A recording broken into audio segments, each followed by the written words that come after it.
Welcome back to the Centered on Buffalo podcast. This week's guest is Bills wide receiver Khalil Shakir. Khalil, welcome to the podcast, brother. Yeah, appreciate you for having me. Yeah, absolutely. How's the offseason going? It's good, man. I'm currently in South Carolina right now, so this is where I'm spending my off season, and so far so good. Done a couple trips. Went to just got back from Disney World the other day, and then where was I before that? And Hawaii before that as well. So done a couple trips and got a couple more planned as well. So it's been good. That's good. How was Disney? You and the wife don't have kids yet, do you? Nah. She had been wanting to go forever, and that was like her main thing. She was kind of begging to do during the season, and I'd never been to anything Disney, like not growing up, not as a kid, nothing. So she was like, "Oh, we have to go," and it was good, man. A lot of walking, but it was solid. Yeah, you'll get your steps in there. I always joke that my wife's love language is Disney. So as long as she lets me continuously take golf trips and do my thing, then I will go to Disney at least once a year. The Bills have been in LA the last 2 years, so we've done Disneyland around those games with the family, and then we generally hit Disney World once a year as well. So that might be a staple in the Shakir household coming up, but it's not so bad. And you give those ladies what they want, and you got to make sure you keep them happy. Yeah, no, I mean, if I might have to steal that idea from you and throw in the golf trips. Yeah, no doubt about it. No doubt. Hey, I know you trained with my boy Eric Moulds, former Buffalo Bills legend, in the offseason. How's that training going? Good, man. I had worked out him this morning. It's solid, man. It's definitely not easy by any means, but it's good training. He's a great dude to be around, and just his energy and just the way he goes about business is. I mean, it's a perfect setup for me to be down here in South Carolina, and how it all worked out. My brother lives here, and I was like, find me a trainer, and somehow, some way, he found out about molds, and then everything just kind of worked out. So it's great. That is great. And for you to be able to learn from a guy like that, that's kind of one step ahead in the game, had an awesome career with the Bills, long career as well. So to be able to pick his brain and then train with him, he's also yoked up right now. He's bigger than I am, and I played at 310, and he played at wide receiver. So Molds is doing something right in the weight room. What has he got you working on specifically, or what are you trying to improve on maybe this offseason heading into next? Yeah, I mean, I'm always working on improving my speed. Just trying to make sure that I can shift into another gear. I felt like after working with him last off season, and that showed a little bit, but I still feel like it's all kind of a build up with my speed, and eventually, 15 yards on the field, I kind of get going. It's like I kind of want to take that first step and be at that top speed. So we're working on that. As well as just the lateral movement and that first step of explosiveness and um, obviously vertical as well, going up and getting the ball. So kind of a combination of all those things every day. And really every day, at least every single one of those things are worked into the workout every day, whether it's, we might be focusing on upper body, but somewhere in that workout, he'll squeeze in a lower body, drill to kind of work on those things. So it's great. That is good. I've always wondered this, and I heard Tyreek Hill talking about on Hard Knocks this year how he couldn't run what he necessarily ran at the 40 at the combine again or whatnot. You ran a 4.4 at the combine, and you're saying, okay, you're working on your speed. Is that something that is kind of the off season away from the facility focus, or is it one of those things where you're kind of born fast, and as long as you stay in shape, you'll stay fast? I don't know. I don't think I ever really had, true speed. Like growing up, I was always quicker than faster. So I definitely think it's something that's worked on in the off season and through drills and everything within. I know for the combine when I first got there for combine training, I had like pre-tested at like a high 4.5, 4.6. Like Gotcha. I was slow. And so I was just like, well, that's I can't go out there at the combine and run a 4.5, 4.6. So it was just drill work every single day and on all those things, and then it worked out. Went out there and ran a 4.4. So I kind of know that working on an off season through certain drills and speed work that works for me. So I kind of just sticking to that script, but obviously different trainer. But I think it's something you just got to work. Every in the off season. I think it's like an in season thing or something that definitely people are born with it. I mean, Tyreek Hill, freak of nature Right. with his speed and everything. Um, and then with me, I've during the season, it's like a weird thing. I'm training in the off season. I definitely feel myself hit that gear. But then in the season, it's like it's such a weird build up to where like I've been in the league for 2 years now. Maybe it's something that once I get continue to get a little more settled in within the league and find my way that just with the being comfortable with the game at this level, that maybe it'll kick in. But definitely something that I'm always working on. Yeah, I appreciate your humility there too, because you're a guy that had an 81-yard touchdown this year. So you have the speed, but yeah, you're always working on something. You're always grinding on something. It's funny you say that. For my first 4 years in the NFL, I never got hurt in my life before. Never missed a game. One time in college, started 49 straight games. Get to the NFL, I'm hurt each and every one of my first 4 seasons. I didn't end all of them on IR, but I got hurt each and every one of them. And so as I was kind of doing some self-analysis, I thought, okay, I need to get stronger. I need to focus on getting stronger, not maintaining strength during the season, not, hey, I'm just slipping a little bit here and there. No, I'm going to focus on getting stronger. And that wasn't, grind it out all season long, but there was periods of times, especially when I felt pretty good, where I pushed it. And then look, I know this isn't the only factor, but then I started 52 straight games, which is most for any active center at the time. So it's like when you focus on those things in season 2, it could pay dividends in the offseason. And you were talking about maybe heading into year 3, it just kind of, you've learned enough now. Well, through 6 games last year, and I say this as a compliment, through 6 games last year, you had 4 catches, and then you end up right there towards the top of the team. And towards the end of the season, the Bills' most productive receiver. So in your mind, did the game start to slow down, or was that more just usage within the offense? Yeah, I mean, maybe I guess a combination of both. I guess it's those first 6 weeks. I would say my focus and role within the offense was definitely. I mean, obviously when I was on the field, and the ball came away to try and make a play, but I was more, involved in the run game and blocking and things like that. And I take that, as serious as getting the ball and making a catch and run. I take pride in being attached with the O line and having to go block the nickel or kind of cut off a D end. I take pride in that stuff, and when I don't get it done, I'm probably even more mad than when I mess up on a route or something like that. So kind of my thing was just figuring out my role, whatever my role was for that week, whether kind of on the game plan was like, do I see myself out there? Am I running more routes? Am I getting more of a chance to run more routes and get the ball, or do I kind of see myself involved in the run game more? And that was kind of a reality check for me, where I had to sit there and not sit there and say, okay, well, I want the ball, I want the ball, I want the ball. Like, kind of shifting my focus onto, what does this team need me to do this week, for us to be successful, and definitely as the season went on, I guess more run game stuff. And then it kind of transitioned into getting out there and running more routes and eventually, getting the ball more and things like that. So I think it's just something where as the season went on, I kind of found myself on the field more and getting more of a feel for the game as the season went on, and then eventually, towards the end of that season there, I just felt good being out there. The repetition was there, being out on the field, the feel for the game, everything was there, and everything was kind of working out that way. So.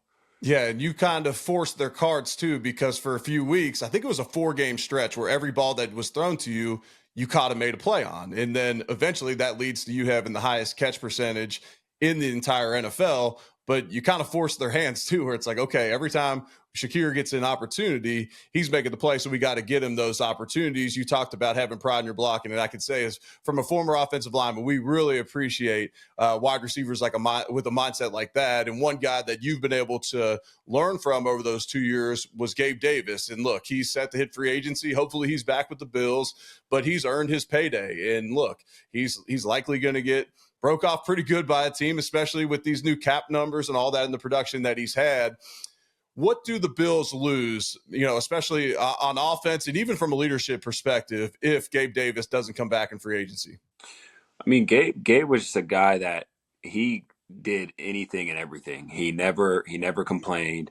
he was never somebody that, I know there was a stretch there during the season where he didn't have a ball come his way for a couple weeks or something like that, and I didn't hear there wasn't one word out of him. It was kind of was I was saying before, where if he had to go in there and block the whole game, he was going to do it. If that Hmm. meant we were going to win, he was going to do it. He's just a guy that keeps his head down, does all the dirty work, and the blocking stats don't necessarily show up on the stat sheets, but he's definitely a guy I can say where a majority of those games without him, we wouldn't have came out on top. He's somebody who throughout the week not only learns just from the receiver standpoint, but kind of learns the offense as a whole and how everything works together, how every play works together to make sure that he's doing his job the absolute to the best ability he can. So I mean, he's a leader. He brings great energy every single day. He's somebody that I got a lot closer to last offseason and into this last offseason or this last season that I got close. He kind of took me under his wing a little bit and just kind of showed me the way of, when things weren't going my way in the beginning of the year. He would be the first one to tell me, just keep going, keep your head down.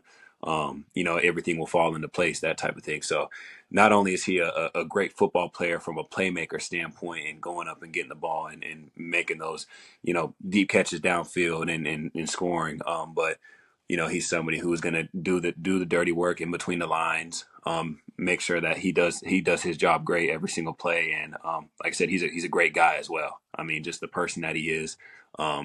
He has a unique personality. A lot of people, when my wife got around him for the first time, she's just, I can't tell when he's being serious or not. And I was like, look, Gabe is always joking. He's always messing around. But when it's time to do business, he puts his head down and does work. So, I mean, he's just a great dude. He posted something on his Instagram story yesterday, and it was like one of his buddies dancing in his kitchen, like singing along to some song. And I was just waiting for something at the end to like wrap it all up. And he just left it at that. Only story I've seen from Gabe like forever, because he hasn't really been posting heading into free agency and all that. I was like, well, that a way to end the silence, Gabe, and that's fitting based upon what you said about his personality. But if guys will ask, like, what's my best advice for them as they're transitioning to the NFL? I know you're heading into year 3, but I'll generally tell them, find someone in the locker room, a captain, someone that's very well respected, someone that's either been paid or about to get paid, and model their habits, get under their wing. And so very smart that you chose to do that with Gabe.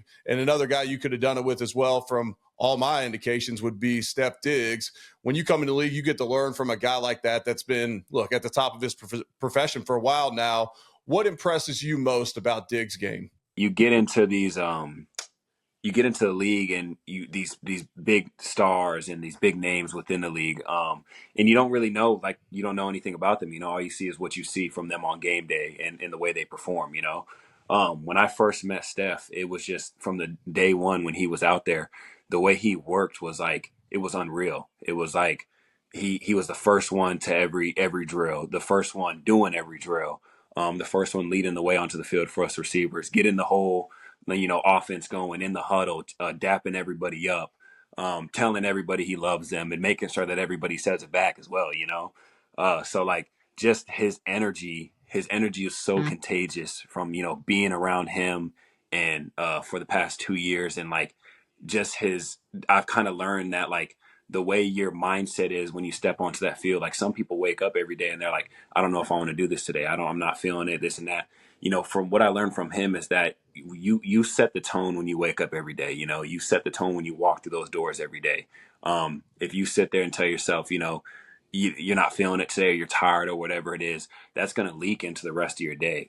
Kind of when I would see him walk into the building and the smile on his face and kind of getting everybody going, and that translated onto the field, and then the energy went up even more from there. So just kind of setting that tone every day with yourself, and making sure that, when you wake up every day, that you're attacking the day, and that, like I said, that sets the tone for the day. And I kind of learned that from him, just from, like I said, day one when he was on the field. He was just, I was just like, wow, like, I want to be just like him. Like, he's somebody who has a lot of success, who's had a lot of success in the league, and just the way he carries himself every single day. He's definitely somebody that you can go to and ask questions to as well. These big star names. Like I said, you get into the league. I was a rookie, and I was like, I don't know if I want to go up to Steph Diggs and ask him a question.